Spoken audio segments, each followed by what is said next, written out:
आजपासून मुंबईतील बीएमसी रुग्णालयांच्या ओपीडी बंद असतील। केईएम सायद नायर कूपर रुग्णालयातील निवासी डॉक्टरांचा निर्णय। सीसीएमपी पात्र बीएचएमएस डॉक्टरांना एमएमसी नोंदणी प्रस्तावाला विरोध करण्यात येतोय। क्रॉसपॅथीला विरोध होतोय, सर्व वैद्यकीय पद्धतींना नाही असं माड यांचं म्हणणं आहे। वैद्यकीय शिक्षणाची गुणवत्ता आणि रुग्ण सुरक्षेला धोका निर्माण होतोय।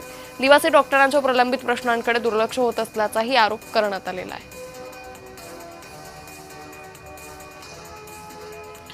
त्यामुळे आजपासून बीएमसी रुग्णालयांच्या ओपीडी या बंद असणार आहेत। बंद पुकारण्यात आलेला आहे। केईएम सायन नायर कूपरचा यामध्ये समावेश आहे। त्यामुळे बीएमसी रुग्णालयाच्या या ओपीडी बंद असल्यानं आज अत्यावश्यक वैद्यकीय सेवा जरी सुरू राहतील तरी मात्र काही प्रमाणात रुग्णांचे हाल होण्याची शक्यता आहे। त्यामुळे प्रशासन या सगळ्या मागण्यांसंदर्भात कशा पद्धतीने दखल घेतं हे पाहणं अतिशय महत्त्वाचं ठरेल।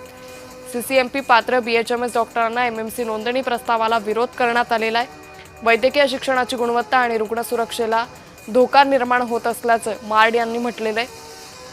त्यामुळे आजपासून मुंबईतील बीएमसी रुग्णालयांच्या ओपीडी या बंद करण्यात आलेल्या आहेत।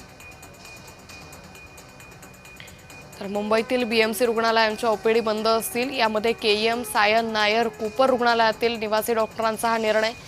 सीसीएमपी पात्र बीएचएमएस डॉक्टरांना एमएमसी नोंदणी प्रस्तावाला विरोध आहे।